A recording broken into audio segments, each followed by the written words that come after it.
Ladies and gentlemen, coming to the stage is MIKEKINGBIZ, the voice of RVA business media. At MIKEKINGBIZ, we celebrate the idea that business makes society better. On behalf of the whole MIKEKINGBIZ ecosystem, we say a big thank you. Are customer complaints piling up like a sink of dirty dishes? Service Ease can help you better understand your customers and take the frustration out of doing business with you, both online and in person. Visit serviceease.net and book a discovery call today. Hey folks, this is Lisa Dance with UX Happens in RVA. I'm a user experience and customer experience strategist at Service Ease, and on the show UX Happens in RVA, we educate around what user experience and customer experience is, and how when customers interact with your business, if they are challenging and they're unnecessary barriers, then customers leave and you lose revenue. But when you do it right and it's an easy experience and it's clear for them, then you gain customers and the revenue that you'd like. So on today's show, Mike, we're going to talk about financial services. What you think about that? Here we go. We're talking about money, right? Yes. And it's easy to get into some of those things. And it's way hard to get out. You are very right about that. I've got two doozies of a story for you today. But first I wanted to talk a little bit about, so I just did a presentation this morning with some community development financial institutions. So that can be like credit unions, it can be like other kind of lending things for like business lending and other kinds of financial. And those are the community ones, CDFIs, the community, the smaller ones, yes, to help people in the community. Yes. The people who don't need that kind of foolishness. Right. At the core. Right, definitely. And they do also do a lot of small business lending as well. So they really help with the community. And so, I haven't talked about it much, but, I really have like working with like those mission-driven organizations. Okay. And I have a background in financial services, so, it's a good meeting with that. And I've worked with a small CDFI before, and I really enjoy that work because you can see the benefit, right, within your own community. So I was, presenting to them, services and things like that. So I thought today, well, let's talk a little bit more about, how user experience and customer experience shows up in financial services and some of the issues, right? So I have a story, and this one is actually ongoing, someone I know, and they, have an iPhone. Plenty of people have that. And I don't know if you know that if you get an iPhone, then you automatically get like the watch, and all the other things that go with it. Right. Well, you get like the Apple, like card, an Apple wallet, that you can, put money on and use to spend things, right? And so this person had other family members had been sending them money to their, Apple wallet. And suddenly they tried to transfer some money out of their, Apple wallet, their cash, to their account, and it said that that their Apple card that's associated with it, that the expiration date, it was expired. Now, at first the person thought, they done something wrong, right? And so they're looking and all, and just like, no, I didn't do anything wrong. So they called Apple. Well, no, they went to the store because they said, this is so complicated, I have to go to the store. Well, when they went to the store, they said, well, you have to actually call for this type of issue, right? They tried to help, but you really have to call for Can this I ask issue. a question? Yes. When they went to the store, with high hopes. Yes. High hopes. Yes. I'm going to go there. We're in the Apple family. I'm going to get taken care of. Yes. They're good. Right. Okay. Yes. Then all of a sudden they talk to Mike, the customer service guy, and he tells them, sorry, you gotta call Apple. Right. Is the blood pressure going up at this? Because you have your buzzer. Right. And you said this might not be a buzzer moment. I just want to know, is my blood pressure going up right now because now I gotta do something else? It's starting to go up, because let's also think about it, is that Apple, like, they don't have one store here locally. Exactly. Right, so they're not exactly convenient. No. You know what I mean? So it's starting to go up. Well, they call, they try some different things, and they assign it to an engineer, because they can't figure it out on the first or second level of it. But then they were also trying to send her to Green Dot Bank, which is the bank that's associated with the card. Well, then when she called the bank, then they said, "Oh, no, we don't deal with that. That's something with Apple, right?" So she's gotten in total. She said she's maybe made 28 calls. She's talked to them about this, right? And like the engineer that when she first contacted them, and the person was working on it. And so she called back the next day, and then that person is off for 3 days, but her money is locked in this account. And just to give you a sense of, just give a guess how much money she might have had in this account she's trying to get that. More, $2,000. You're almost right, $1,900. Which is a lot. It's a lot of money. Okay. Yes. It's a lot of money, and not to be able to have it is.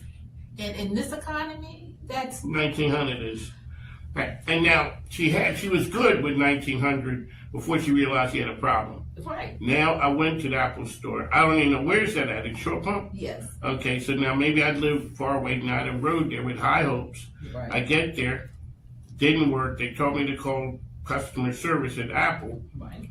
You just said 28 calls. 28 calls back between Apple and Green Dot Bank. And here my money's still held hostage. Still held hostage. And then Green Bank, so she's, said everything, so she got one email like a couple of days ago where they said, this is an emergent issue. And she was thinking, maybe she was the only person. No, it's an emergent issue that other people are experiencing this issue, right? So you have a systemic issue, right? That's not just one person's account. Within it.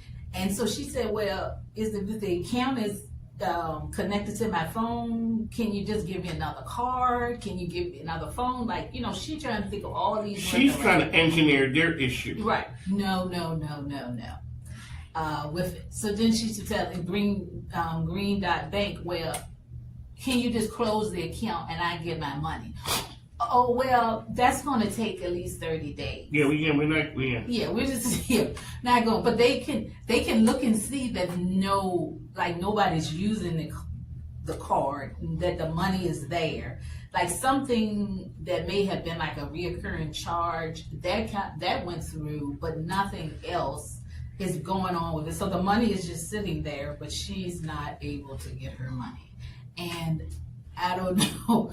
Most people, if they have $1,900 that they need for life expenses, right? That's a real hardship. Ma'am, I don't know why you didn't think that buzzer would be needed right now. They holding my $1,900 hostage. I didn't talk to Mike, Jim, John, Becky, Sue, Frankie. I talked to everybody who ever worked at Apple. Right. And they still ain't. And then I'm like, all right, well, who's giving me my money? Right. Well, that's going to take between you, Green Dot, right, and everybody else to do it. You have to put all this identification and all of these things. Your identification plus a utility bill in the last 6 months, and or a utility or some kind of mail in the last 6 months. Like all of this. To prove that this is her account and this is her money, but you're the one who stopped her from being able to access her money. Something between Apple and Green Bank, one of the two is part of the issue. Is this textbook a bad user experience? This so it's a bad user experience in the sense of how did it go sideways? Well, how did it get an expired card and you didn't get any notification on it, right? Like any awareness that this is something that's expiring, so that you would be able to take action, get a new card or whatever needs to be with it, right? So that's one that an issue just comes up and you don't have any notification on it. But then it gets into customer experience and how they're handling it back and forth with it. And she even had experience when she was first saying with the Green Dot Bank, what I want to, I'm just going to close my account, and the person says, well, you do what you need to do, ma'am. Like, that's like exactly the insult or the injury that, like, you're not even human enough to identify that. You getting mad with me over my money, like, yeah, go ahead and do whatever. Yeah, you know what I mean, with it. So that's, pretty terrible. And I've, looked up, like, reviews and things like that, or, around the Apple Card and Green Dot Bank. And, there are people who have communicated, maybe not this type of issue, but some technical issue and not being able to get a resolution to it, and their money is stuck within this. There's one thing that I'm gonna say, ma'am. Androids. No, but one of the things, it does happen on that side as well. But when people think of Apple, a lot of times they think of efficiency, cutting edge technology, the cars driving by themselves, all you gotta do is whistle. And then you hear something like this, which is basic. Right. And at the end, the person kind of like dismisses you as a customer, like, yeah, okay. Right. This is something this is the ultimate friction point that you talk about. Like this had multiple places along the way. This wasn't just one. Right, yes. And this is definitely a story that's going to go in my next version of the book, because, in my book, I take these stories and I break down each of the issues, what happened and what happened within their organization, why this was an issue for a customer, and then break down the cost to the customer and the business. So this had multiple failures, but this is very much a pattern of when you have so much technology within it, and you aren't doing enough to make sure that you are mitigating any kind of issues that a customer has. And it's often something that's very simple and very small, but this has been going on for 2 weeks, and nobody at these two companies can figure out how to get it resolved. Well, like you said, Jamie can, but she out for the next 3 days. Right. And so we got to sit on this. So for now, this is part of it, but it also is a testament to people. When then, like, the robots and AI are not going to take over the world with this one, because somebody could have been a person to stop and alleviate some of this friction. Oh, absolutely, absolutely. But the point I made in my book is that at the same time that we're using so much technology to actually do tasks and functions, they also have made technology first customer service and customer support. So then you have a problem, and then oftentimes either you can't get to a person or they don't have a solution for you. And so the technology kind of doubles up on the problem and kind of exasperates it, versus having a human who actually, one, understands and acknowledges the problem, has the knowledge to be able to figure out or have access to the people who can figure out how it was done, and then also has accountability to actually getting it resolved in a timely manner, right?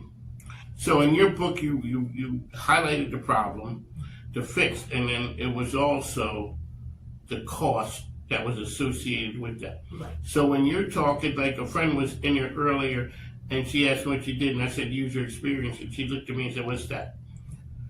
she didn't understand it that way, but as soon as you explain it to her, she gets it. Right. Now, the part when we talk about when you come into an organization, I'm pushing these all to the tech people because I don't understand that. The problem may be technical there, but the person who understands the bottom line, who looks through that, Right. In your book, you're saying this is how I look at things. It cost you that right there. Right, and it's a lot of costs. You can have operational costs because then you have employees and staff, like all the 28 people that she's talked to. How much money is that costing, right? Plus the time that they spent on it. Then there's so that's operational, but that also is financial to it too because that's costing them. Reputational, right? Because once she gets money, she's not using that Apple Card anymore. No, wait, not. And, right, and she's just sharing that story with other people, just like I'm sharing it, so other people are going to be aware of it. But then there's legal and regulatory costs, because so the Apple Card and it's connected to Green Bank with then the Green Bank part, because it's a bank, then it's as FDIC money, and that should be insured, but they have regulations about how they're supposed to operate too, right? And so they have risk in that area with it, but then also competitively, other people who have these wallets and cards and things like that, where they can look at them and say, well, I definitely don't want to operate like them because I'm going to lose customers. So they can benefit by your missteps with it. So definitely, in this case, this was connected to a bank, but one part I want to make clear is some of these fintech products and things like that where you can put your money in and it'll be helping you with financial transactions, they are not at the FDIC insured. You're just living on a... Yes, and then when trouble comes, you don't have at least those established rules and pathways of how to try to resolve things with it. And then all those terms and conditions, it might be a term and condition that you really aren't going to get your money. Or if you... Yeah. And so people have to think about, yes, these tools are... easy to use when they work, but when they don't work, you don't have those protections that you would if you were using a bank or a credit union or something that's FDIC insured. When you look at like the cash apps and those that money's just flying around the world, and they've gotten better now. Before, if you had a problem with Cash App, like who do you call? Right. I mean, you can't march into a branch when the money's gone. Right. Your money just Yeah. went somewhere. So it is better now, and I think they really seen the idea that they can be better at business because it is good in the long run. Because other than that, if it wasn't a bank or something that was insured, your money was gone. Right, absolutely. Your money was gone, and so I mean, some of them have maybe improved, but a lot of them haven't, and then a whole lot of other people are trying to join it. And especially with AI now, they have an AI fintech. And so you really have to look at where you're putting your money in. Look at those reviews and things like that, because if there's a problem, it is awfully difficult to get it resolved with it. And as going back, kind of wrapping the conversation, turning it back to what I was talking about with the FDIC. Yeah. No? The different, same letters in different orders, the CDIFs, the Community Development Financial Institutions. And I never realized it's the same letter. Yes. They are here to serve the communities, like there's credit unions and the community banks, and to serve the communities and particularly people who are more vulnerable. And when their money is caught up in these things, this can just have a domino, really bad, impact on them. So that's one thing that's like consider. Like I have my 3Q do no harm framework when you think about how you're developing products or services or technology.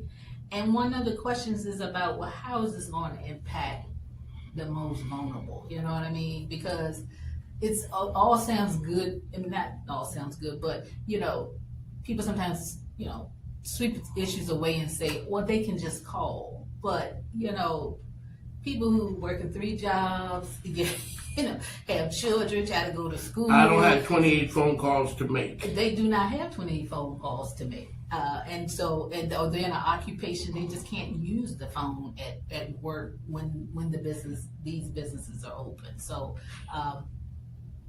big impact, when you have poor user experience and customer experiences in financial services. The sad part about that is each call that went of the 28, you almost had to refresh to go back to ground zero for the person who was number 7, the person number 12, the person number 18. It didn't say, well, maybe it did, but I don't think so. On June 3rd, Mary called and she said this. And then on the 6th, she called back, and this is what we talked about. You have to tell your story, and that drives the frustration level off the top, just like we're done. Right, and then because you feel powerless, right? And you need them to be able to help you, but you have to go back over the story over and over again, So one of the things is go find something that, if nothing, there's a brick and mortar you can get to. Right. Because, like I said, when something's happened with Cash App, the only thing you're at the mercy of when they're open and all that. One of the things is, so I know a person who owned a restaurant. And this is right after the pandemic, whatever. They came through with those, she ended up in need. Well, maybe it's during the pandemic, the payday loan type things. Got it. Now, they had said it was kind of easy. It was a lifeline to get in. But man, it was hard. It was hard to get out. Like when we talked about before, when, Amazon had to pay? Yes, the $2.5 billion. So this can be really costly for organizations. Yeah, easy to get in. Right. Sure, come on, just join. Right. And then all of a sudden when it's time to get out, down the hill, around the corner, up the block, all those things. And people get frustrated, and it's like, okay, just like the old free trial thing for all of those apps. Just try it. Yeah. Most of the time, that's how people end up, because they forget. Right. Yes, and then, we talked about that click to cancel. Yes. And that rule wasn't put in enacted. But in the Amazon settlement, a lot of that language was around making canceling. It should be very easy with it. And I read somewhere that I believe that this year in Virginia, the General Assembly did something around canceling, being able to cancel things easier. So I'm going to look into it so I can bring that back next time, because that'd be some good news for us. But just thinking about, going back to saying, with financial matters, how, vital people being able to have access to their money to sustain their lives. And so when you have technology and systems that don't work right, that they have error messages and it can't be resolved easily, that you're just doing more damage to the customer with when they're experiencing these things. And oftentimes that's going to be a lost customer. They're going to share with other people, and so not only have you lost them, but then you're maybe potentially losing other customers as well as your reputation, because nobody wants to bank with or put their money in someplace that somebody else has already had a problem with. And we do live at a time now where, when people are not happy, they take to social media and places to tell people how unhappy they are with you. Right. And a lot of that could have been resolved by people skills. people skills, but also just people skills to one, once there's an issue and you communicate with them, that people skills, but then it goes back to how they design their products and how they're maintaining them and how they are triaging when there's an issue, right, with it. Because, 28 calls says to me, that Apple, the Apple card is not able to handle an issue very well, right? 28 calls. 28 calls back between them, over what it said was an expired card. That seemingly sounds like something that would be easy to resolve, right? But 28 calls, 2 weeks, at $1,900, that's showing a cascading trail of costs to the customer and to the company. Lisa Dance, UX expert, the best out there. How can people reach you, ma'am? You can reach me on my website, serviceease.net, or at LinkedIn at Lisa D. Dance. Okay, and we have an event that's coming up, don't we? Yes, we do. We're on a road trip. We're on a road trip, yes. So on July 22nd, we'll be at the Branch Museum of Design, that's here in Richmond on Monument Avenue. And we will be talking, the title is Brand Experience versus Lived Experience. And so we're going to be talking with some of the people at the Branch Museum about a new exhibit, America as a Brand. But they're also looking at it as who that brand represented, and then also who that brand left out. And how that connects to the user experience and customer experience is that this oftentimes, like what the brand says the experience is versus what the lived experience of a customer is very different. And so we'll talk about how those things compare and have similarities. And so that'll be July 22nd at the Branch Museum at 10 a.m. If you visit my website, serviceease.net, it'd be great if you just let us know that you're coming, so we'll, have a count. There you go. You have a great time, to make sure you connect with Lisa. These are things, user experience is something. It can be technical. It can affect a lot of areas in your organization. Lisa Dance is the contact person to make that frustration go away, to also to smooth the friction points, or if not smooth them, let you know where they are.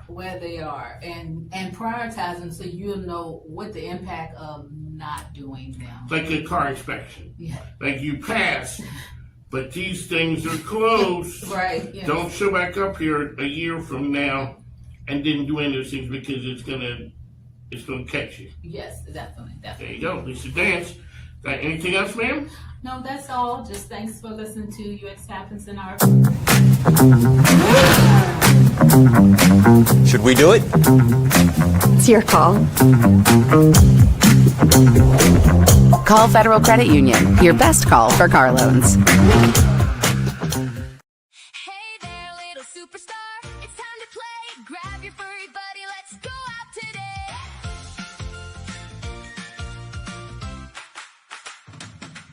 With wagging tails and furry purrs, snakes and turtles and rabbits that twirl, sidekick adventures, just you and me, exploring the world, happy as can be. Sidekick adventures, let's have some fun with our best.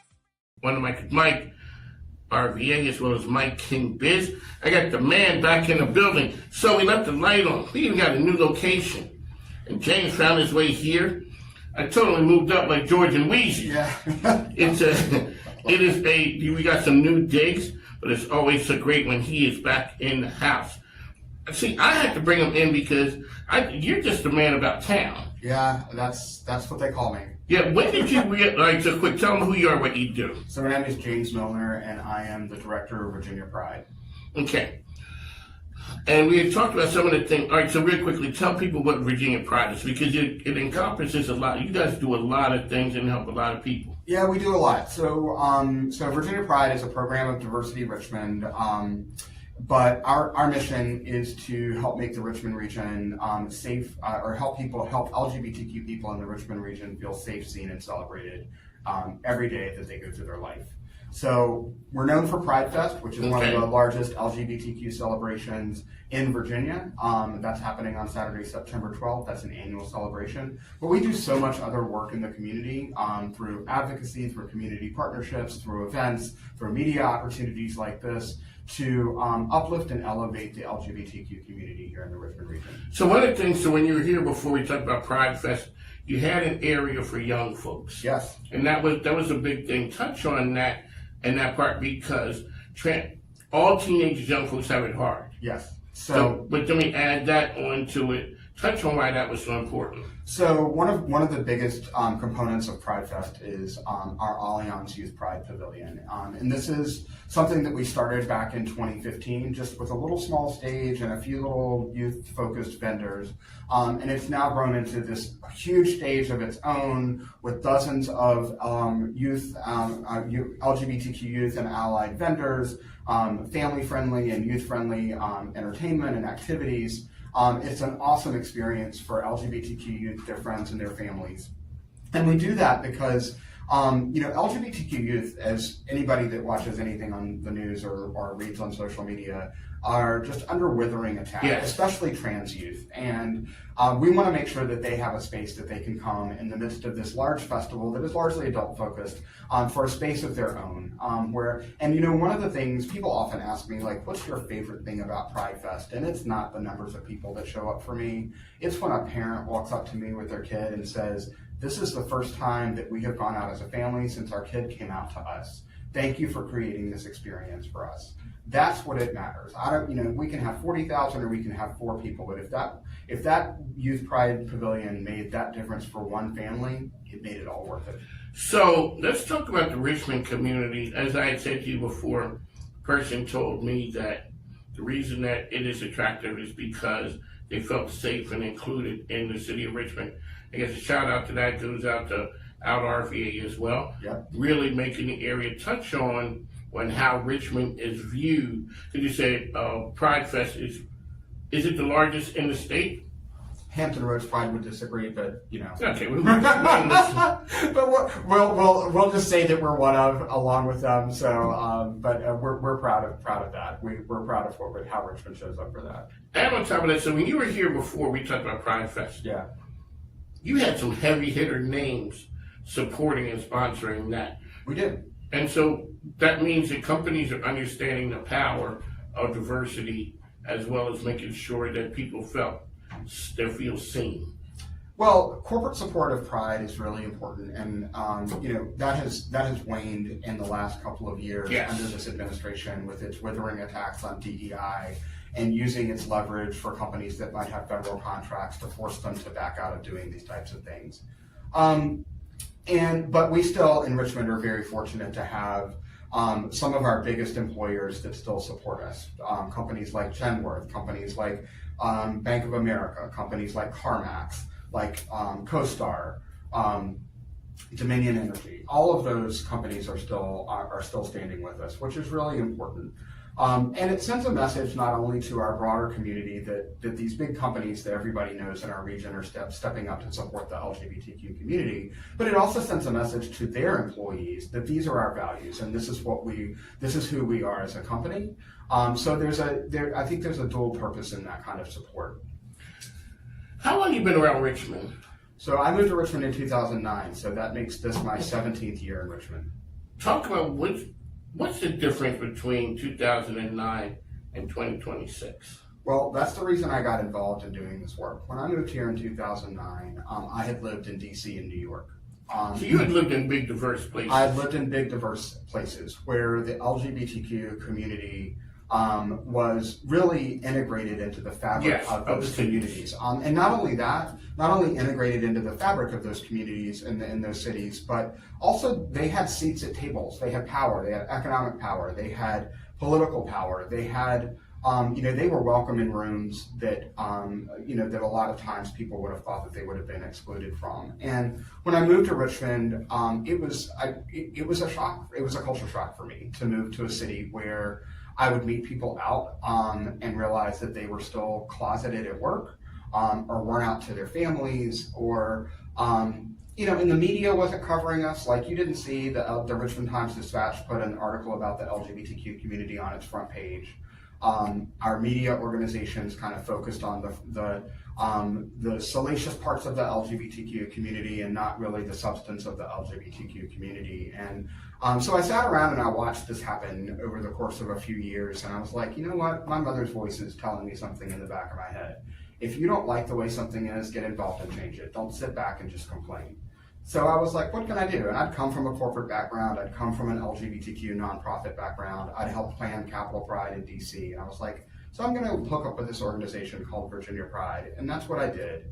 And I started to raise money. And I went to companies and I said, because I knew how to speak their language, and I was like, give us money to support this event and let us show you how we can work together to make Richmond a more inclusive and welcoming space. About the same time, you mentioned Richmond Region Tourism's Out RVA campaign.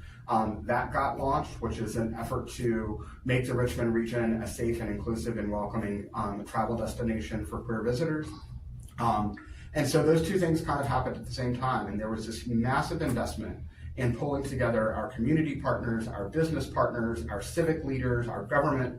I went to the mayor's office and I was like, why are we not flying a pride flag at City Hall? Oh, well, nobody's ever asked us to, and I don't think we can legally do it. So they told me no. Next year I went back and I said, these cities do it. And I sent them all of this information about how these cities go about it.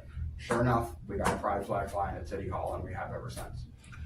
So it can be a hard life, and you see people out there doing things. What's it like when people see James now? Like, all of a sudden, people look at you like you're the man. Like, I'm sure people come to you with all kinds of things. Some make sense, some may be ridiculous, but they see you as the guy who can make magic happen. What's it like when you walk in and like, oh wow, James is here? I don't know. That's a really interesting question. I don't know what other people think of me.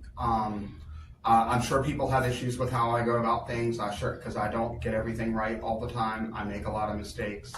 But I think that people know what's in my heart, and they know that I have made it my mission to support and elevate our LGBTQ community, and that I have used every resource at my disposal and will continue to do that on behalf of our community. And that means going into places that some other people are not necessarily invited into. And I realize that comes with privilege. It comes because I'm a white, cisgender, gay, man of relative privilege, that sometimes doors are open for me that aren't open to other people. And I have a responsibility to walk through that door and ask those people who locked it to others why those people aren't in the room. And that's what I try to do.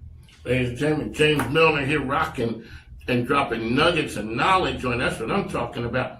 So yesterday was Father's Day. Yeah. And you say your father seen an article. Yeah. Sent it to you. Yeah. And touch on that.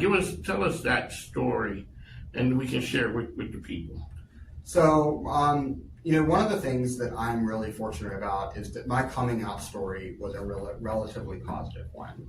I came out to my dad, I believe I was 21 years old, just about to graduate from college, maybe 22. And he came flat out. I had not planned to tell him that I was gay because I was really afraid of how he would react. And he called me to lunch. We met in Charlottesville. I was in DC. He was down where I grew up near Danville. And he said, meet me for lunch at the Boar's Head Inn. And I walked in, and he had reserved the entire dining room. There was nobody else in the room. And we were seated at this table. So wait a second, when you walked in and didn't see anybody else, what were you thinking? I was like, oh. Shit. Dad, I think I called on the carpet. Dad wanted to talk to me. Yeah, and I was like, what is this about? And I thought, well, maybe he's just going to ask me like what my plans are after I graduate. But I knew, and I had that feeling like with sort of wobbly legs, and I was like, this is whatever. So he had instructed the servers just to come in and do what they need to do and leave us alone. And we had this really awkward lunch. And some of it was about like what my plans were after college. Like, do you have a job? Or you can do whatever? The regular parent stuff. And then he finally looked at me and he said, so are you a homosexual? And I said, and this is my dad, who's a white, conservative, small town Southern lawyer. And I looked at him and I said, well, I prefer the term gay, but yes, Dad, I'm gay. And I will never, ever forget the next words that came out of his mouth. And I tried to do it without crying. And he said, okay. He goes, well, I'm going to tell you that I don't like it. I don't understand it. But you're my son and I love you and nothing will ever change that. Damn. And so we began this journey that has now gone on for, my dad's 94, spent yesterday with him, that has gone on from that day since, of him learning and about me, about my community. Sometimes it hasn't been easy and he doesn't understand everything, but I think he's gotten to the place where he doesn't really need to understand it. He's just proud of me for what I'm doing. You're his son. Well, and he also raised me. He and my mom both raised me and my brother and my sister to give back, right? To get involved in the community that you are a part of, whatever part of that community may be, whether you want to invest in helping the homeless or helping, my mother taught adult education to people that haven't finished their high school degrees. And they instilled in us this idea that when you have some privilege and you have some ability to give back, you need to do it and you need to do it with your whole heart. And so he sees me doing that, and he is enormously proud of me. And he even, just the other day, he cut out a big article out of the paper, folded it all up, and put it in an envelope with a note that just said, thought you might be interested in this article, your dad is proud of you. Hold on, ladies and gentlemen. This is a Jerry Maguire moment right here.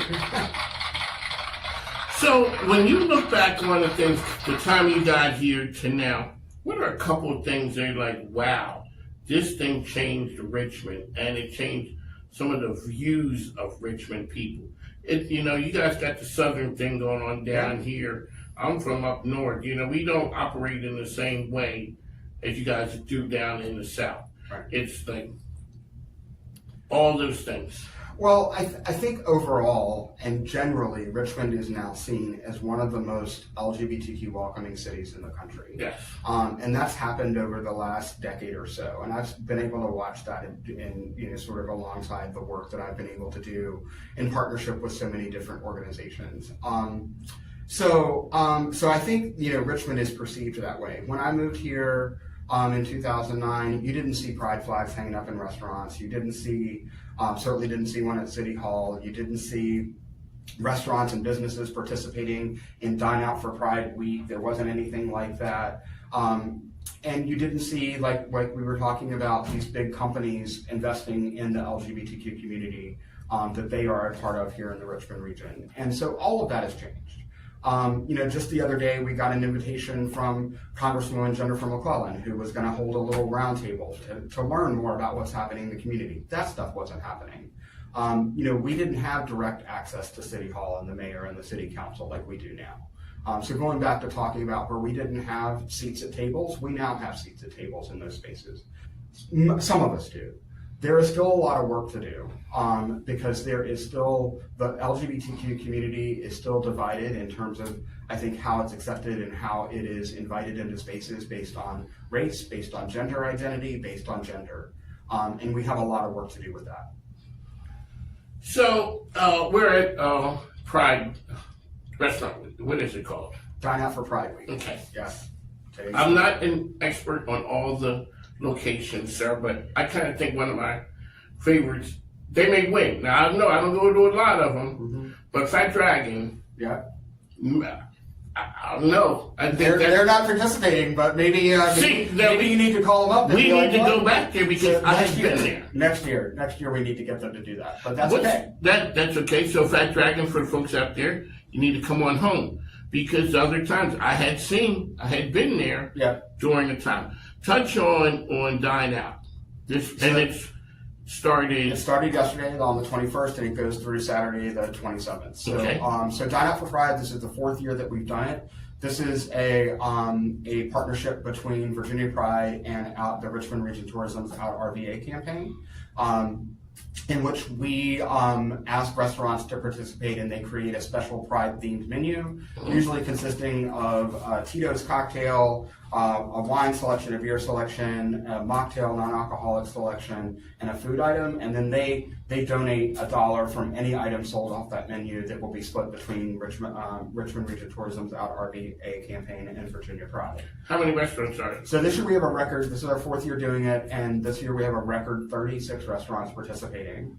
And it runs the gamut. The thing that I really loved when I looked at the restaurant list this year was the diversity of the restaurants participating. We have Black-owned restaurants, we have fine dining restaurants, we have delis, we have grab-and-goes, we have bakeries. You name it, we've got a restaurant that's going to appeal to somebody on that list. There you go, James Milner. Always great when the man is back in the house. Dine Out. It runs until? It runs until Saturday the 27th. 27. Yeah. Go ahead and make sure and then where can you get the information on which restaurants? So if you go to outrva.com, you will find a list of restaurants there. Alrighty. And someone wants to help and support. You guys are a nonprofit. We are a nonprofit. And I say change the world ain't cheap, easy, or free. What is it that you guys need? Well, we need money. As some companies have started to step back around because of this anti-DEI climate that we're in. So raising money has been harder than it's ever been for this. And that's true of every LGBTQ organization. A lot of our LGBTQ organizations are struggling because some federal grant or because of some state grants that's tied to federal money goes away because it focuses on DEI. Companies now, because if they have federal contracts, sometimes those contracts come with strings that say that they cannot support LGBTQ organizations anymore. And so some of them have pulled back. So our budgets are going down, not up. This is the second year in a row where our budgets have gone down, not up. So money, and you can find ways to donate at vapride.org if you want to help us out. We'll take every dollar that we can get because putting on a Pride Fest is expensive, as is this year-round work that we do. When the dollars drop, you guys have to be more creative. We are absolutely getting magicians. We are absolutely trying to get more creative. That's why these things like Dine Out for Pride, we have a great fundraiser coming up on this Thursday on the 25th. It's our Pride Night at Topgolf. This will be the 3rd year in a row that we've done that. It's presented by CapTech, which is a great company here that has been incredibly supportive of Virginia Pride and Diversity Richmond. You can find out how to get tickets to that at vapride.org as well. It starts at 6. We got a happy hour from 6 to 7, 2 hours of golfing, and a DJ dance party afterwards, all at Topgolf. Your ticket gets you food. You can buy a whole bay for your friends. We have our Pride Royalty drag court that comes out and takes photos with folks. We got a DJ. It's a really fun time. There you go. On the mic of Mike, James has said, Topgolf. This is the night that 10 years, 15, 20 years, you're going to be looking back and saying, I was here. There's an inflection point happening in technology. We get to lead it, and we get to lead it right here in Richmond. We must prepare existing worker students and communities to be able to use AI so that no one is left behind. The real story isn't AI itself. The real story is what AI makes possible. AI is the new keyboard. It's the new mouse. It's not the answer, it's the instrument. And the more people we hand that instrument to, the more possibilities we turn into realities. People want to be together when you're making a difference. How can we make Richmond, make the region, and in part, all of Virginia, the most AI ready? A lot of people ask me, do we just want to be the Silicon Valley of the East Coast? The quote everybody keeps on having me re-ask is, no, my mission is for Silicon Valley to be the Richmond of the West Coast.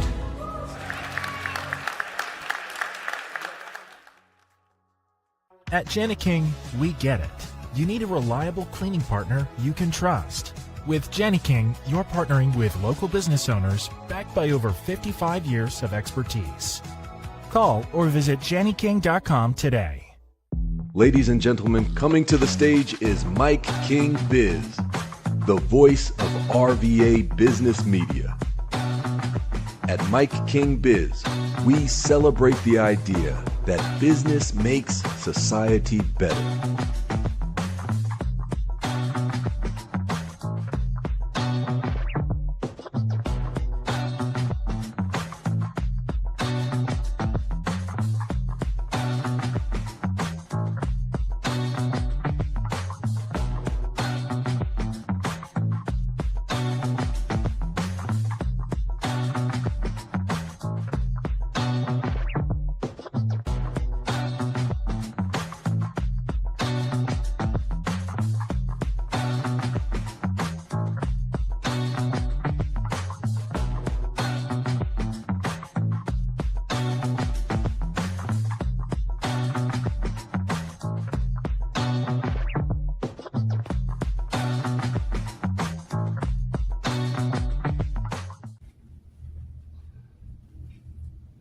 Children's Hospital Foundation, the Cameron K. Gallagher Foundation, Jacob's Chance, Trinity Hospital, 40,000 minutes of broadcast time donated. Beyond Boundaries, the Virginia Down Syndrome Association, Nonprofits telling their story, maximizing their impact. Richmond Region Tourism, the Chesterfield Chamber of Commerce, Creating partnerships that make a difference. Trigo Office of Economic Development, MIKEKINGBIZ, the social enterprise brand. Girls for Change. On a mission. MIKEKINGBIZ. Our customer complaints. Ladies and gentlemen, Mike King here, coming to you from the MIKEKINGBIZ Call Federal Media Center, high above Henrico. That's where we are, coming to you from way out in Henrico. So shout out to Henrico County for hosting us again. I'd like to thank you and follow me on all the social platforms, which are on the mic with Mike RVA, as well as MIKEKINGBIZ. You can follow us on Instagram, LinkedIn, Facebook, YouTube, Monday to Friday, 10 a.m. to 12 p.m., as well as on ESPN Richmond, Saturday mornings, 10 a.m. we're not 10 a.m., 6 a.m. in the East. That's where we are. All right, folks, we talked to the best and the brightest. Liz Baker is in the building. Welcome, ma'am. Mike, it is so good to be here with you, truly. Like I said, you know brands, but you don't know what people do. I just see you around town as the AI lady. You're at a whole bunch of things. You're in rooms that are rooms. And we always talk about that right there. You are an AI enthusiast. You're a writer. You're a speaker. Tell us who you are, man, what you do. You basically just summed it up. When AI went viral, it went viral in me too, and I knew it was life-changing, world-changing tech, and really interested initially about how it would impact Richmond and my community, and then beyond, how it's going to impact the world. And then as a person who really wants AI, here's my mantra. My mantra is AI for us, not to us. I want AI to happen for humans, for our thriving, and not to us, right? Because AI can be used to oppress people, it can be used to exploit. So from the beginning, this is a very powerful tool. I want it to be used in ways that actually help us and not hurt us. I talked to a lot of people, and it's funny that men talk AI and they talk about that. It's more of the power of it. It's more when I hear women talk about the ethical side, the human side of AI. So you told me you are from Virginia Beach area. I am from Virginia Beach, born in Norfolk, and from Virginia Beach, came up here in the 90s. Okay. I came to Richmond. So I ended up getting a Bachelor of Fine Arts degree from VCU in hot and cold art glass and hand and thrown ceramics. And I immediately it was amazing. I had incredible professors at VCU, really nationally renowned professors. But I graduated and went right into corporate. So were you always a creative type? Always creative, yeah, from the time I was little. As a matter of fact, went to a specialty center when I was, a special arts school when I was in elementary school. Do you come from creatives? My brother's an opera singer. Okay. Yeah. So, okay, so yes. Yeah.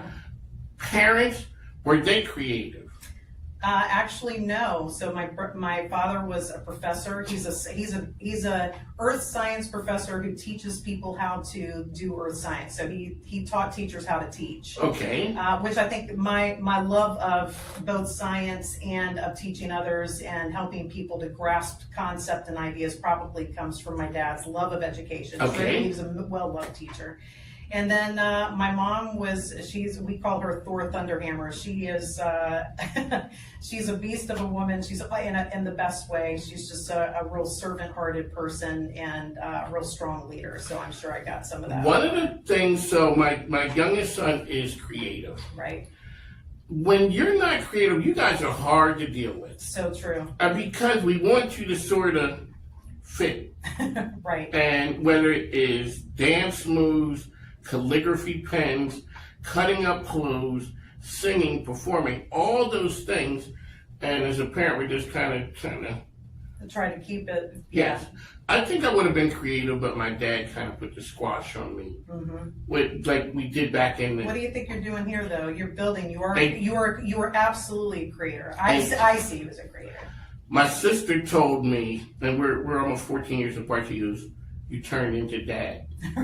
Because my father was a character that people knew and everybody. So my sons And my wife looks at me now, this is a whole different me, this whole media Mike and all of those things. So I see you wrote a book. I did. And as a creator, do you know when things are done? Like you wrote the book and here's the book. AI thinking model. And this is specifically about using AI to actually build the capacity of critical thinking while you're using it. And as far as the creative process of creating it, I actually used my art school background. There's a concept of what's called overpainting, where you can have a brilliant piece of art that you've created, that you've poured your heart into, and you're like, yeah, well, what if I do this one last thing? Oh, so there is an actual term for that. That is called overpainting, and it applies to everything that you can do. You can get analysis paralysis over your art, over anything. You have a product you're doing, you spend too much time thinking about it, you don't ship it, and sometimes you can even ruin it, right? So you can actually have something that's really good, and then you like that next stroke that you put on it, you actually ruin the piece. Because I ask people, when do you know it's done? Some people say when the person picks it up, where I can't mess with it anymore. Right. So with the whole writing, how long did it take you to write the book? All right, so the frameworks in the book I've been working working on them since I started using AI.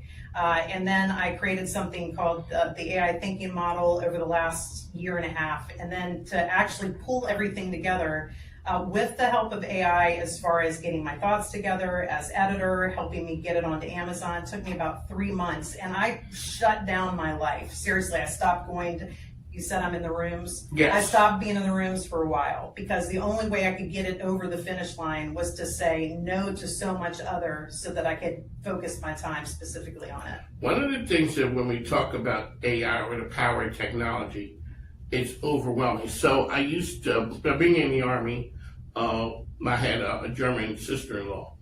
And when she came to the States, even though she had seen the PXs where you go in the commissary, you go to buy, it's not like coming to the States and seeing American excess.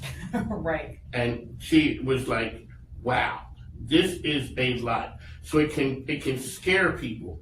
One of the things that people don't use technology for is, I'm not going in there, period. And then I might stick my toe in there, and I just get used to my feet dangling there a little bit, as opposed to how can this framework help me solve this big problem with the critical thinking.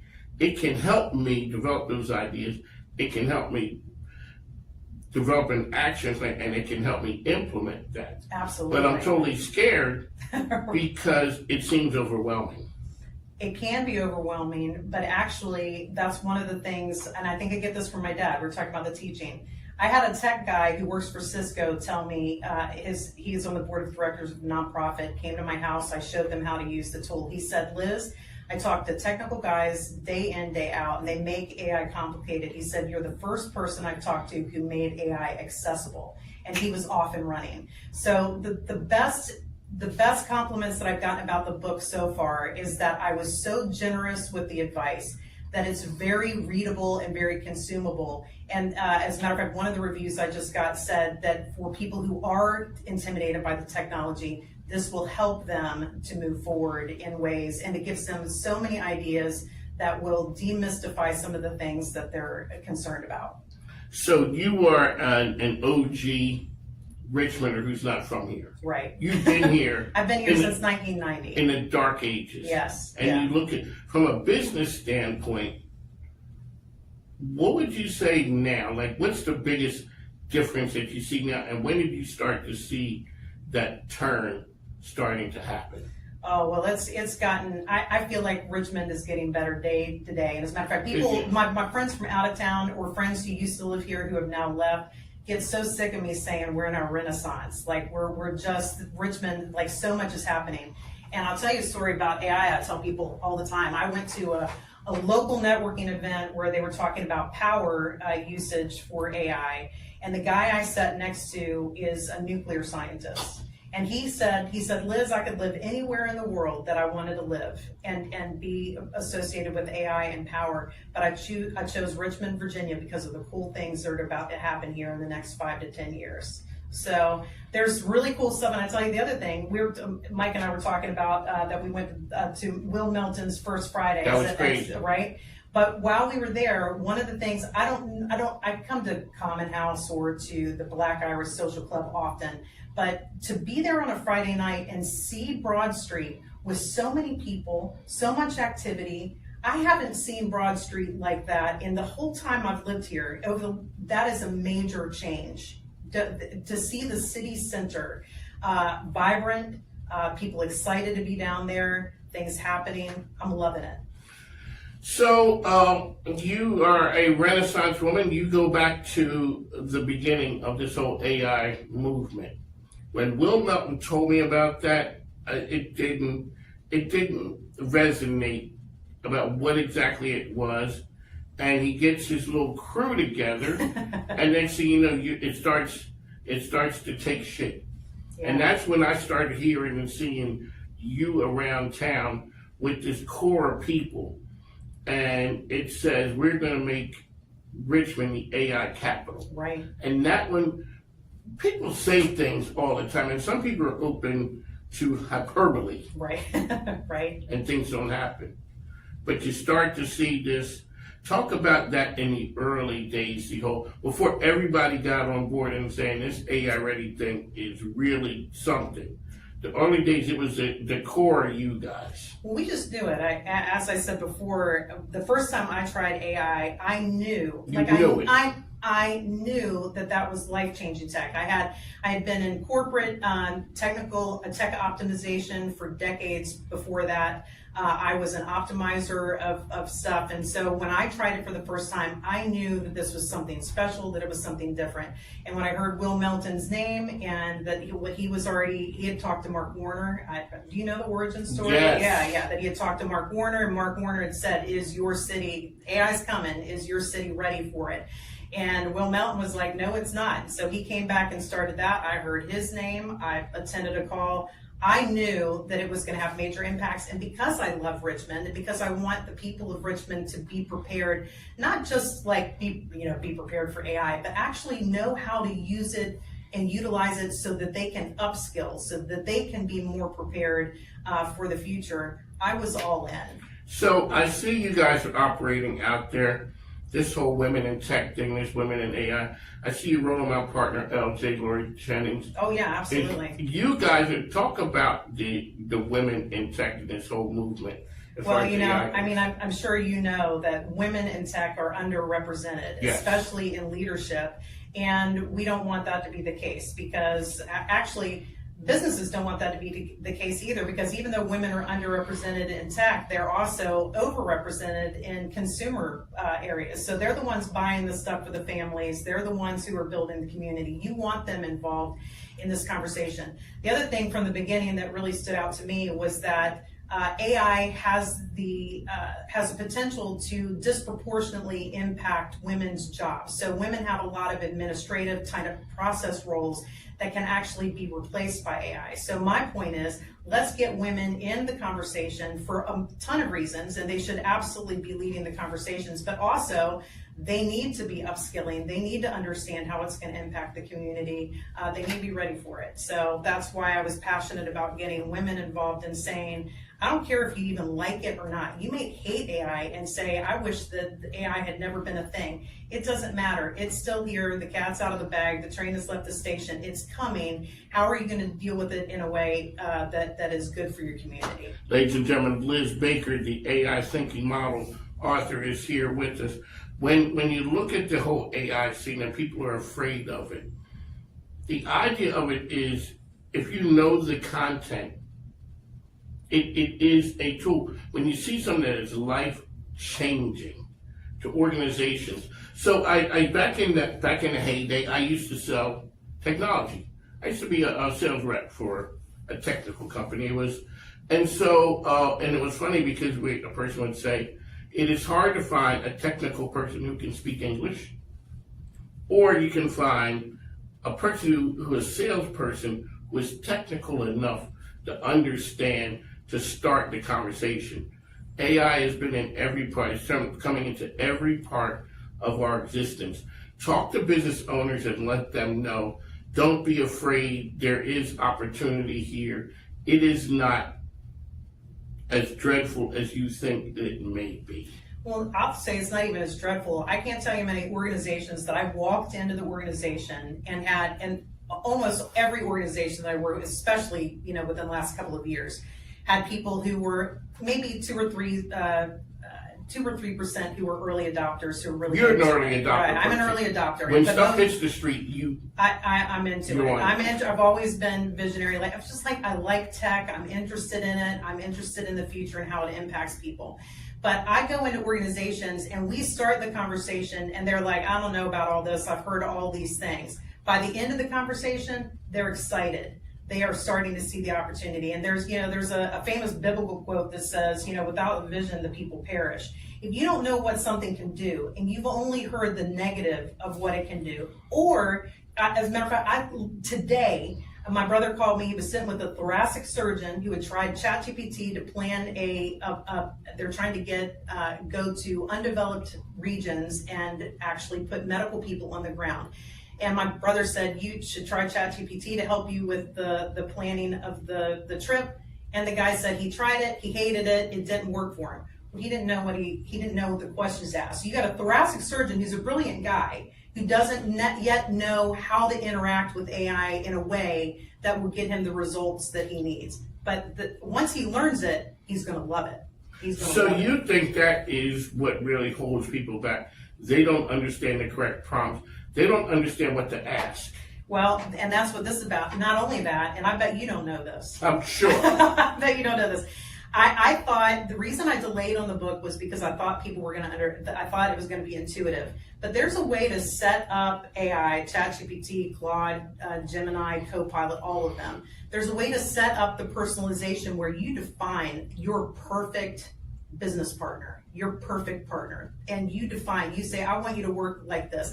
It's not prompting. It's literally you define it. And then you say, here are the things about you, tell it about you.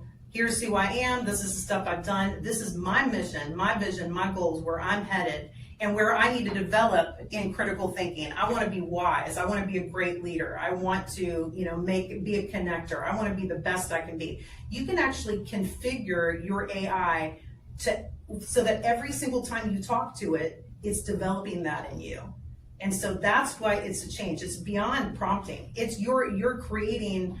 I don't know. You a movie guy? Yes. Are you? You like Marvel movies? You've seen any of those seen in the Marvel? I've seen Interstellar? Yes. Seen the Star Trek stuff? Yes. You ever watch Star Trek? I was more Star Trek than Star Wars. Okay, so the same here. So data, data is AI. Who don't want a data who can help you? Or in Interstellar, you saw Interstellar? Mm-hmm. TARS is the AI that helps humanity. TARS is it's the little weird walks crazy. Yeah. Anyway, the bottom line is you can actually configure the tool now, not to create generic, people talk about generic slop, AI is making us dumb, it's dumbing us down. You can configure it to make you smarter, to make you better, to work on your mission, vision, and goals. People just don't know that they can do it. So it is laying the groundwork before you just type in generic prompt. That's it. That's it before the prompting. Because that way it can help you get to where you want to be. So back in the day, I used to sell technology, and there was a line that the techies kind of didn't want the salespeople to cross because, I guess they wanted to keep the intelligence level high. Right. And they didn't get it. So initially when I meet Liz, I'm going to march you down to the tech people. And we're just going to go down there. And when I would meet with the tech people, they would talk about, these are the bits and bytes. I talk to bits and bytes people. This thing is great. And then I go over to the dollars and cents people and say, those guys are idiots. We're not paying for that. A lot of that conversation goes away now because the dollars and cents people understand, or the ability to understand the technical side. Because now we've helped it speak English. So Liz walks in and says, if you implement this, or if you look at it this way, don't worry about the prompt. Well, yeah, and as a matter of fact, I've met with multiple organizations this year who had AI pilots, right, where they had a certain group of people who tested it in their organization for a year and didn't get any return on investment. So the dollar people are not happy. No, they're not happy. The leadership is not happy about it. I come in and I say, well, did you do this? Did you know you could do this? Did you talk it to this? What they've been doing is just giving their people some prompts and saying, go at it. They haven't been using it strategically. Once I show them how to use it, this is legit. Like, I'm not, because everybody says, hey, everybody says I can transform your organization. I go in and I say, have you been doing this? No, this was turned off. We didn't even know that was something that we should be doing. So once they start seeing strategically how to use it, then you start saying, I can transform my entire workforce using this. So if you have every single person on your workforce, your salesperson, make me the best salesperson ever. So AI literally knows, I'm a salesperson, I want to be the best salesperson ever. I'm going to put my quotas in there, what I'm trying to do. It can actually help you to work on that. So if you have every person on your team, from the CEO to your admins, the salespeople, everybody in between, where AI is helping them move forward to be the best that they can be, then you're starting to do things with your organization that you've never been able to do before. You get rid of some of the administrative work that has been slogging you down. So Liz Baker here, dropping nuggets of knowledge with us. So now, the name of your company is Nimbology. Nimbology. Yeah. What's an engagement look like when Liz shows up? So I start with the executives first, and the reason I start with the executives is because a lot of people with AI have said that this is a technical thing. Of course, right? Give it to we're the tech team. We're sending it to the nerds down there. Right, but this is not. This is transformational from everybody, from the CEO to the admin. So what I do is I meet with the executives first, and I said, did you know that it could do this? Do you know how it can be configured? Did you know that your people could be using it this way? And they don't. They don't. They don't. And so all of a sudden the light bulb comes on and they start to see, now I see where their ROI could be. Now I see where the potential is. So I start with the executives. Then we move into training two different things. Either training the leaders, right? So for instance, a school, you might actually want all of the staff and the faculty to know how to do it, so that when they're teaching their students, it's part of what they're doing. In another organization, like a CPA firm here that I met with locally, we did some lunch and learns, and I'm going to actually follow up with one of their leaders this week. What's sticking? What's not sticking? I prefer relationship because AI is moving so fast. I want them to get the basics. I want them to see how it can transform their people. And again, that's really important too. It's not just about productivity. It's about making their people better. It's about not eliminating workforce, but actually augmenting the workforce with AI so that they can do cooler things, so that we can solve some of the world's greatest problems with our organizations, not just the zero-sum game where we're eliminating our employees so that AI is doing all the work for us. When you go and you start talking to an organization, there's something that's going to come up that's a problem. It may be right now, or if you know it, what is the one thing that you think is glaring as a problem right now for businesses? As a problem for AI, or as a problem just in general? In general, that AI can play a part in solving. Well, I think actually the problem in general is that they have been using AI to solve problems that maybe it shouldn't be used, and they're overlooking the fact that they can upskill their employees now and actually get the ROI on it. The reason I say that is because you know that in every organization, shareholders and boards, there's so much pressure on the organizations. What are you doing with AI? How are you using this? Are you using it in good ways? Is it actually giving us return on the investment? So, a lot of times they're like a deer in the headlights. They don't know exactly what they're doing. They're putting it towards projects that really aren't having a good return on investment. So ironically, AI can help them solve their AI problems as well. It can be the problem, but it also can help you the solution. It can be the solution, absolutely. There you go, Liz Baker here with us on the mic. Ma'am, how can people find you out there? Well, I have a website. It's called the AIThinkingModel.com. And if you go there, there's actually, you know me, you know I'm honest about this, no strings attached. And when I say it's no strings attached, I mean no strings attached.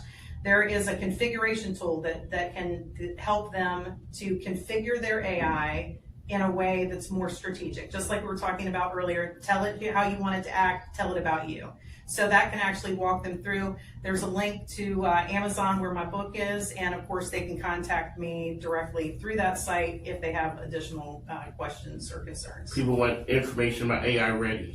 If they want at AIReadyRVA.com, they can go there. There's so much information. I'm a member. I highly encourage people to, especially Richmonders, obviously, to invest, become a member, give a little bit of money to help with AI literacy, not just for you, but for the entire community. I say from grannies and grandpas to students, everybody in between needs to know how to use it in great ways. At the last party, Will Willis had said to make, do you want Richmond to be the Silicon Valley of the East? And he said, no, we wanted to be Silicon Valley to be the Richmond of the West. Right. And when you look at that right there, to go from the time when you guys are having those conversations to where AI Ready has come in a little bit of time, it's amazing. Absolutely, incredible. Well, because people know it's life-changing. They know it's changing their industries. And again, that cohort model we've got where you can, if you're in project management, meet with project managers and see how AI is changing your industry. If you're in finance, meet with other finance people and see how it's changed your industry. And so that, that cohort model and meeting quarterly is allowing not too much moss to grow between the meetings too. AI is moving too fast to meet, every now and then. We have to keep it going. There you go, Liz Baker. We'd like to Hey, it's Kelly Lemon from the Virginia Wayside Furniture Studio for an all-new episode of 8 at 4. It's Kelly. All right, here we go. Hey, it's Matt Pachilli from the Virginia Wayside Furniture Studio for this food-filled I'm Kelly episode. Lemon. And I'm Michael Paul Williams. And welcome to the After the Monuments podcast. Happy playoff season, 804 football fans. For the Richmond Times-Dispatch, this is Jeff Shapiro. I'm Justin Lowe, food writer for N4 Magazine and dining critic for the Richmond Times-Dispatch, and I'm here to tell you where Richmond eats. Our marketplace is accelerating at an unprecedented rate. At Lee Enterprises Virginia and the Richmond Times-Dispatch, we are investing in the tools, talent, and technology to tell your story through a fresh lens, lifting local brands and helping businesses grow. Let us help you amplify your message, reaching the right audience at the right time. Welcome to the Road to Richmond bracket unveiling.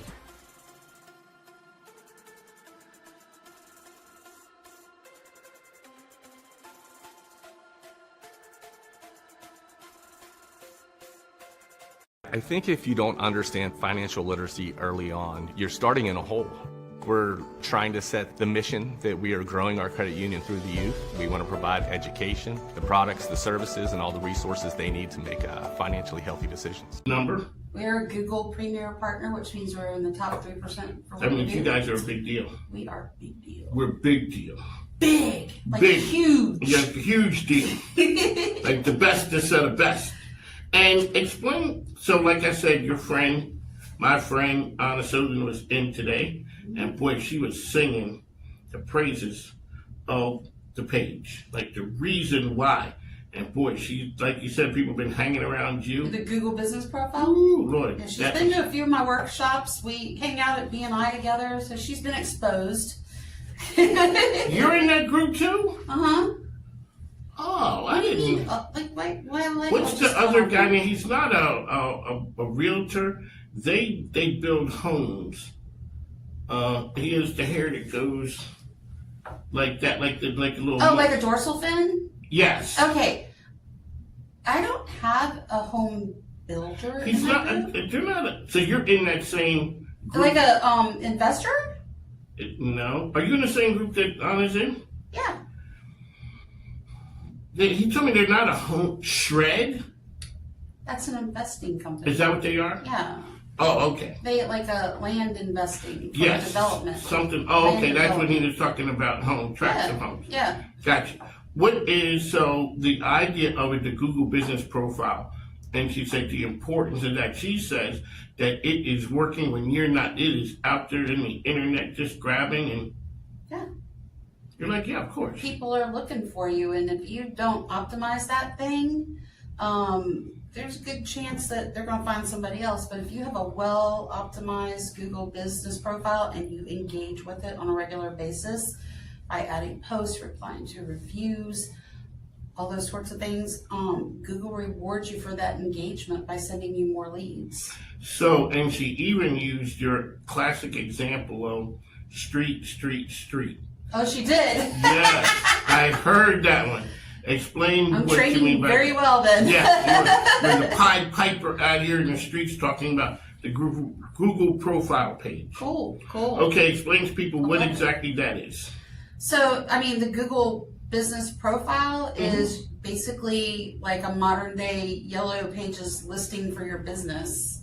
So it's even better though, because instead of just being printed, it's just being laying there. Yeah, you can log in and you can make edits and changes and add things and post to it and give all the information about your business. So it's a great way to have your clients or your future clients, your potential customers find you online.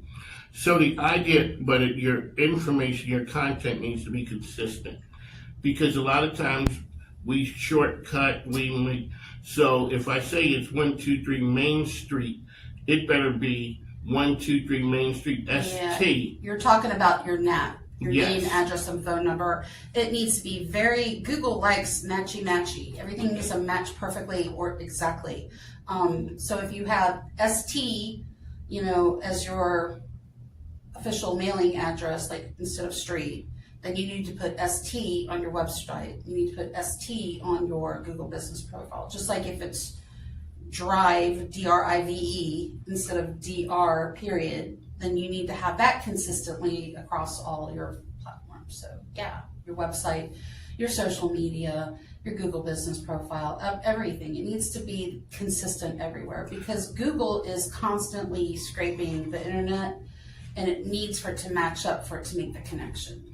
And so sometimes people do shortcut and don't understand the implications of. Or they have, the other thing that people mess up is, so they'll have one name for their business on the state corporation commission. Oh. Yeah. So you don't want to have a different business name, because that can also create problems for your Google business profile as well. So you want your name for your business to be consistent everywhere as well. You want your address and you want your phone number. I didn't know that. Google scrapes everything on the internet. So yeah, I've had people that they're like, oh, my Google business profile got suspended. Why? And you start digging and you find that they're using a different name and so those discrepancies cause Google to go, what's going on? Everything needs to be Google likes transparency. They're not transparent necessarily, but they love transparency. So yeah, you want to keep things consistent everywhere. And you want to, your name, your address, your phone number, it needs to be consistent everywhere. So it doesn't mind that you go in and change it. That's not held against you. No, like if you go, oh, look, I accidentally put, 123 Main ST on my website, but it should be STREET spelled out. Let me go correct that, and you correct it everywhere, and you go correct it on your Google business profile. That's fine. You can make corrections. You can make changes. Like if your business moves, you can make all those changes. One of the things about Third Marble is how good you guys are at what you do. Explain the level of expertise of where you guys are, why that's important. Well, I mean, we focus on Google. Everything we do is about getting our clients found on Google. I'm not going to be, we're not a marketing company. Like, we're not doing your billboards. That's not our jam. We don't do, social media. We don't do television ads or any media buying of any sort. We are strictly focused on Google, and the things that we do are to help you get found on Google. The only reason why we started working in the website arena is because we knew what Google wanted to see on websites, what Google expects you to have, what you need to have on it for ranking better. So that's why we started adding websites, because we would have a lot of people come to us for SEO or Google ads, and their website would not be necessarily up to par. And in efforts to help our clients, that's why we offer the website services now. Okay, but like your focus is in the expertise on the Google platform. Yes, Google. We don't do Bing. Don't ask me any Bing questions. I'm not a Bing person. It's funny that Bing is still around. It's funny. Yeah, it is. It seemed like it's just Google's just the go-to. Yeah. But people still get it wrong. Yeah.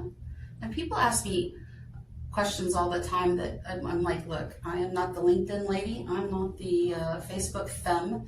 I'm the Google gal. That's your expertise. That's my lane, and that's where I'm staying. But your lane is also alignable.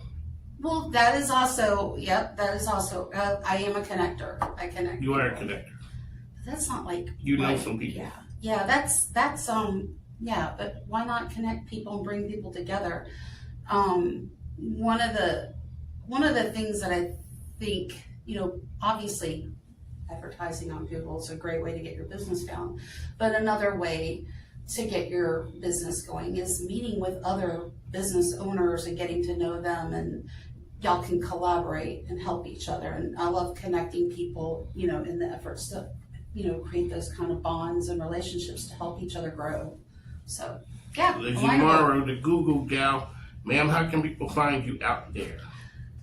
www.thirdmarblemarketing.com. Okay. A lot of times you give us some words of advice, something that they need to be doing right now. It's a tip of the day. Let's just reiterate what we were talking about. Let's talk about make sure your name and address and your phone number for your business match across your Google business profile and your website and anything else you have out there. That's something that is different. I think there are parts of that people miss, like the state corporation. Yeah. Hey there, little superstar. It's time to play. Grab your furry buddy. Let's go out today.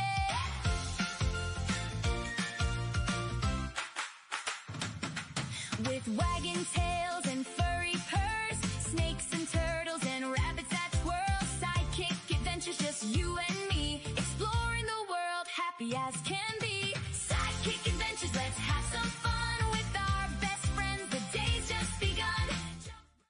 Your zip code determines your destiny. Your street, your neighborhood, your community, and your city provide access to opportunities that you need for success. Or they can hold you back. What does Hopewell zip code say about being a city of opportunity? Hopewell, 23860. Poverty rate 21.2%, unemployment rate 4.7% compared to Virginia's 2.6%. Hopewell, 23860. 127 for health outcomes, 127 for length of life, 124 for quality of life, out of 133 cities and counties in Virginia. Imagine if City Council addressed the conditions within this zip code. Imagine if your government addressed where you were born, grow, live, work, play, and age. What if City Council focused on creating jobs and opportunities for residents to increase their income through workforce programs, provided affordable health care, quality daycare, and invested in after-school programs and pathways to higher education? What if youth and young adults had a place of their own to reach their fullest potential? What if City Council tackled crime, drugs, overdoses, and community safety through the police working with the communities that they protect? What if City Council addressed unjust practices of landlords, healthy housing, neighborhood appearance, adequate lighting, and quality playgrounds?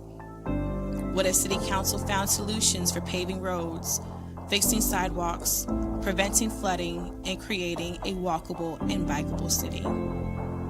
What if City Council invested in family resources, senior services, veteran support, and provided cultural and social events for the community? Imagine if City Council addressed healthy foods, helped local entrepreneurs get their start, and supported small and local business owners that give back to the community. All of these things are social and economic factors. Hopewell is ranked 128 out of 133 in Virginia. All of these factors significantly affect how well and how long we live. Numbers don't lie. All of these what-ifs are possible. They need to be implemented in a plan of action in order to create a city of opportunity. It's time that we ask, how has Hopewell changed and who has it been changing for? Creating a city of opportunity means opening the doors so that everyone can make an impact in Hopewell. It forces those in power to create a seat at the table or to move over. We have a chance to reshape Hopewell's future, to give all a fighting chance for where they may end up in life. This is our zip code, 23860. It's not about creating hope in Hopewell. It's about creating opportunity.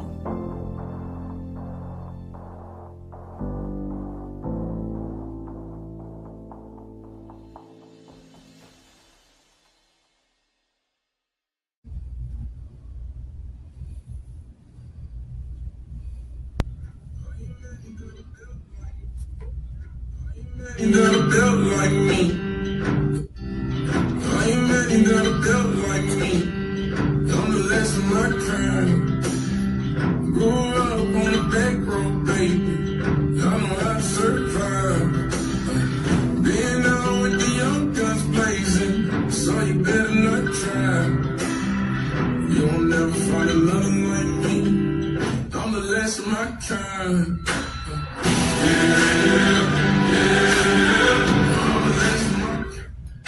Ladies and gentlemen, welcome back to On the Mic with Mike. Mike King here, coming to you from the MIKEKINGBIZ Call Federal Media Center, high above that bustling area of Henrico County.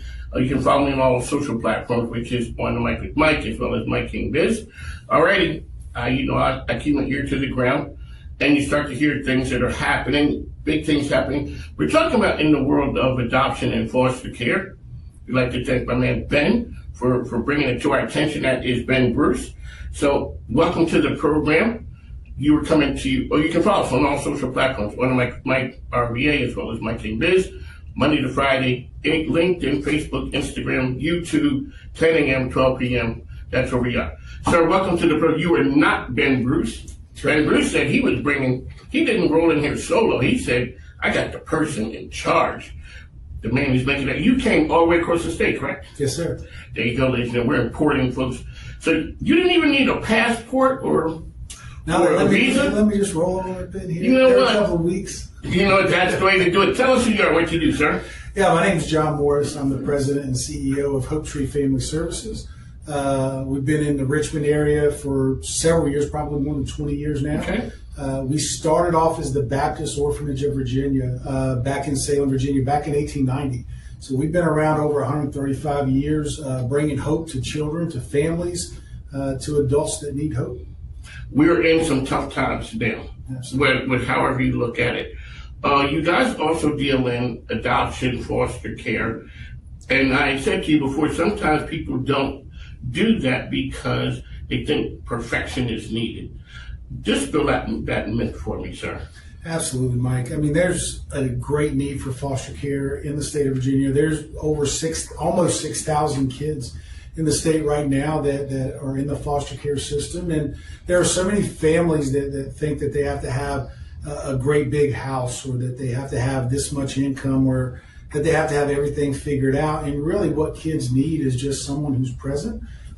People who are real, people who want to give them support during that time, people who can be available. I mean, that's the most important thing, and it definitely doesn't need perfection, because I know in my home, in my family, I'm not the perfect dad.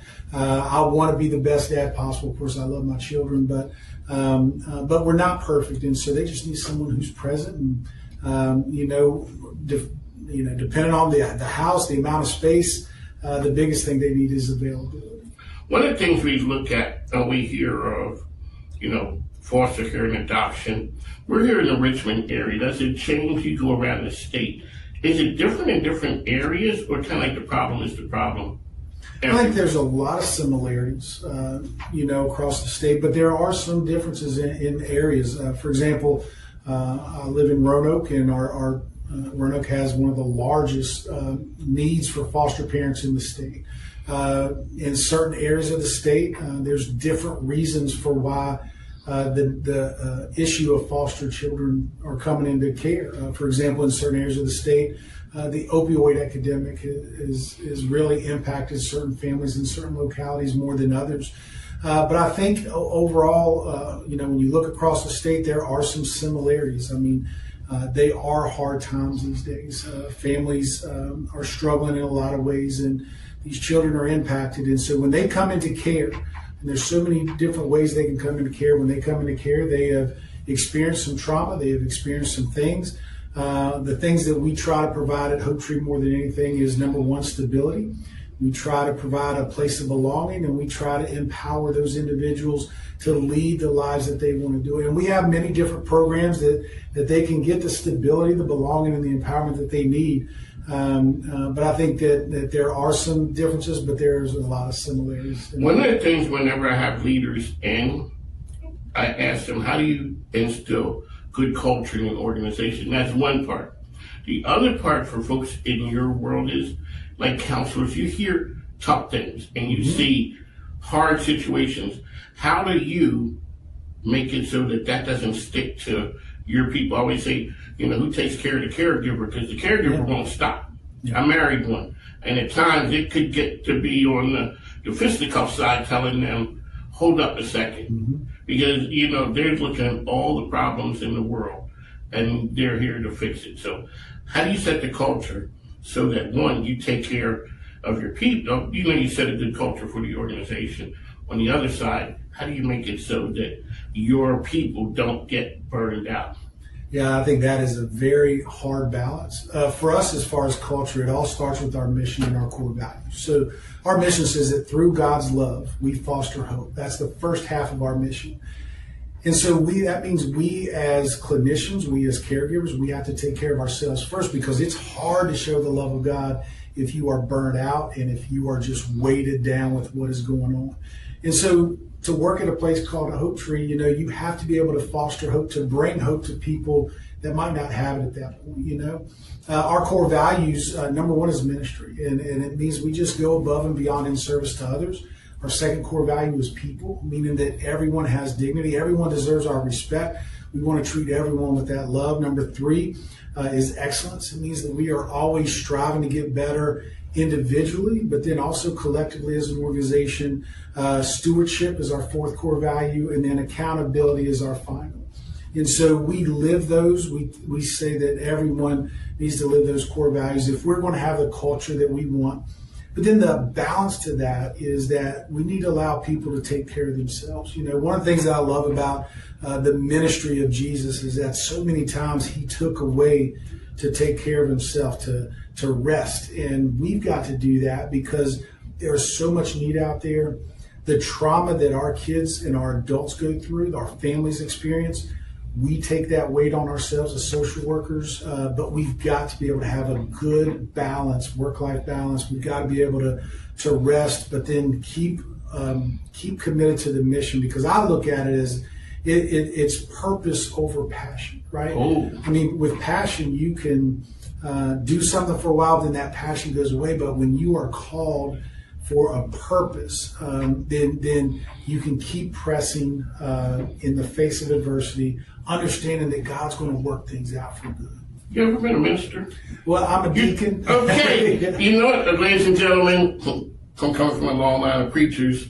I was getting ready to say you were getting wound up there. You was getting ready to get started. And it's funny because the program, what we do is we give a platform to people to tell their stories. How long have you been the president? I've been there since 2019. Okay. Mm-hmm. So you started in 2000. Well, you started right at a hectic time. Yeah, absolutely. Okay. What did you learn coming out of COVID, organizational-wise, that you guys really didn't do it before, but now all of a sudden you said, you know what? That makes sense, and you continue to do it to this day. You know, what's amazing is that Hopetree, even before I got there, the previous administration had went through a big change in the organization with how behavioral health was delivered, especially to youth across the state. And so when I got there, we were still going through that massive transition, but we were still a very much pen and paper organization. We had to change to becoming really a digital mobile. I see how you rolled in here. You did not come in here with pen and paper. Absolutely. No, you came with, is that an iPad? It is. Yeah. You look like an iPad. Absolutely. You look like it. And we had to do that. You know, I mean, we have offices in Richmond, of course, in Salem. We have 17 adult group homes across the state. And so we had to be able to work virtually. We had to be able to support one another across the state. And so we had to be able to bill electronically. So everything, virtual meetings, everything changed very, very quickly. And so we still utilize that today. Now, one of the things that I liked hearing your story earlier about the connections, I don't think you can replace the person-to-person touch, but you can use the virtual platforms to help in those areas. So when you have people all around, and I ask leaders this all the time, you know, there's something about being in the same room. Mm-hmm. And everybody knows, everybody's here, there. But when Mike is in Richmond, Ben's in Salem, Sue is in, you know, Danville, there's somebody in Northern Virginia. How do you keep that team spirit going? Yeah. Because every day you guys are in some hard work. Mm-hmm. And you have to make sure that the people are okay. How do you keep that going with remote locations? I think as much of it as you can do is you got to be present when you can. And so after I leave here, I'm going to go by one of our new group homes here that we just opened up here in the Richmond area. So I'm going to go and talk to the staff, see our residents there. On Wednesday, I have to be in Virginia Beach. So when I get there tomorrow, I'm going to go by two of our group homes in Virginia Beach. And so we try to do that as a leadership team as much as possible. For our leadership team, we have about 50 top leaders in the organization. So 2 times a year, we have an on-site, what we call our core leadership meeting, to where it's 2 days of nothing but relationships and pouring into our leaders. And so while we do have a mix of virtual, we try to do as much on-site as possible. So I'm traveling at least 2 to 3 times a week. So here, you know, people think that this is a high-speed show, whatever. But we have my man Ben over there holding up a card and saying, could you, I'm kind of older, sir, could you hold it up once again? So one of the things that I really love about Hopetree is our chaplaincy program. Mm-hmm. So that's another way that I think we keep connected. Very good. So now, sir, can you tell us about the chaplaincy program? Oh, we got a great chaplain. And so once again, it's all voluntary. Now, we were started as the Virginia Baptist Orphanage. So Baptists started us many, many years ago, and for a long time we were sustained just by donations. Today, not nearly as much donations as it was in the past. We get a lot of funding from federal, state, and local governments, but we still have our chaplain and we still have those Baptist roots. And so it is voluntary for, like, if people don't want to hear about the gospel, then we're not going to force that upon them, but we do present it if they are interested. And so our chaplain will travel around the state. If we have some residents that get sick, he is there not just for the residents, but for the families. On our Salem campus, we have some kids that are interested in the faith and they'll want to go to church on Sundays. Well, he makes sure that they get to church on Sundays. We have voluntary Bible study for our youth, and sometimes they take advantage of that. We've actually had several kids over the last couple of years give their life to Christ and be baptized because of that ministry. And so Joel is all over the state as well, sends out devotionals a couple of times a week, and just stays connected to not just our staff, but to our residents, to our students, and to our families as well. How long have you been in the nonprofit world? I grew up in the nonprofit world. Actually, I started my career in 1994 at Hopetree when it was called the Virginia Baptist Children's Home. I worked in the emergency care cottage, and then I left there and went to an organization called Total Action Against Poverty. Became executive director of a place called Support to Eliminate Poverty. So I've been in poverty reduction a long, long time. I knew, when I was going to school, I graduated with a degree in psychology. I knew I just wanted to work with kids. That's the only thing I knew. But then as God promoted me over the years, I went back to Regent University to get my master's degree in nonprofit leadership. And so I worked for a time in a for-profit company, in a for-profit human services company. It didn't feel the same? Some aspects did. You look like the type who lives and operates in the nonprofit world. Yeah. And I say that to people because the people at social justice warriors, whatever you want to call people who are doing that good work, they all sort of kind of have, I'm not going to say the look, but the story. And sometimes they're going over to the for-profit world and they go back. Yeah. It's the draw. I asked them about the draw. The trick is, how do we find the next generation of you? Yeah. Because how do we do that in a world where everything is materialistic and people are go, go, go, me, me, me?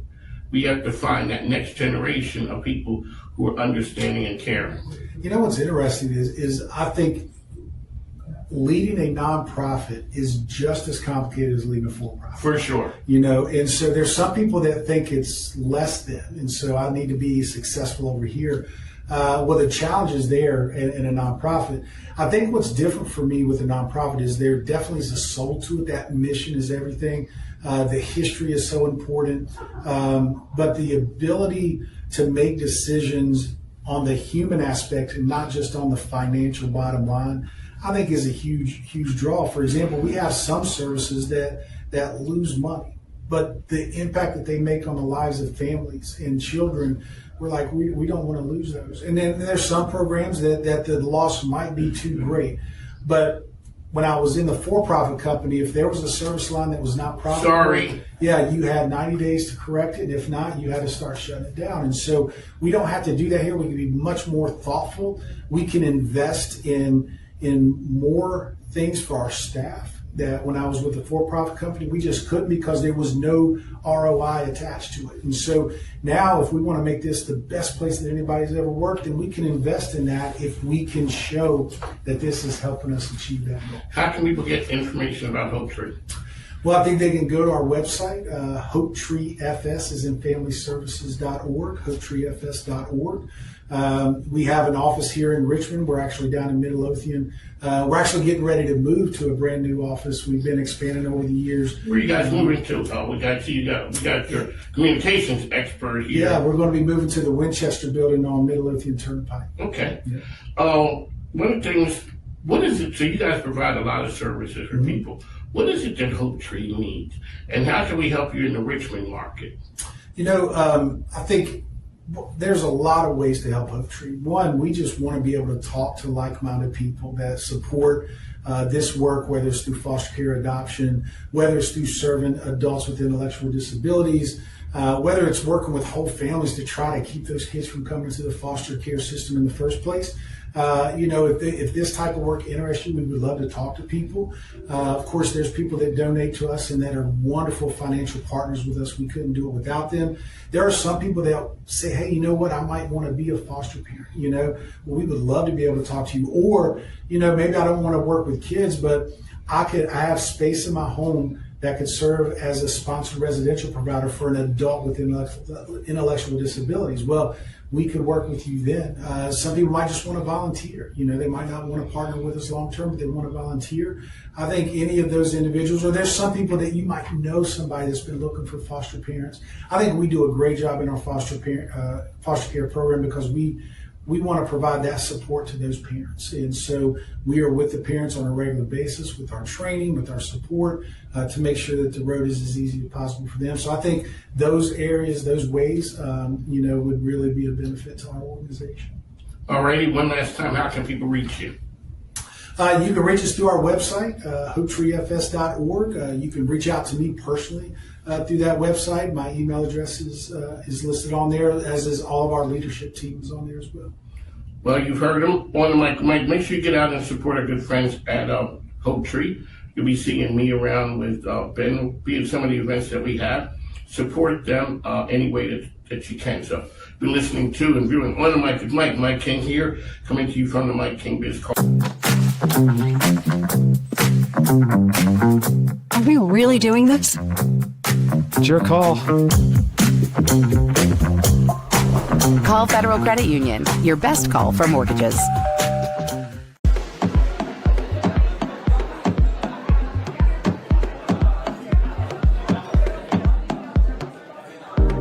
We're in our Thrive season. We've moved past surviving. So welcome to the Mikeys. And I was a business, I get paid to perform. And I want to say this,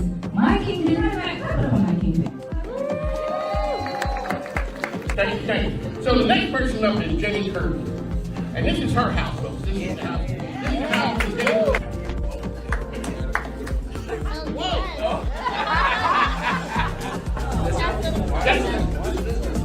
Yeah, I'll just be brief, but again, But everyone can't be here because as you can see, time is ticking by. Day one, that I wanted to pour back into my community, even if I'm not from Richmond. So, thank you all for making me feel so welcome. Hey, we can start the rest of the series. You're the child of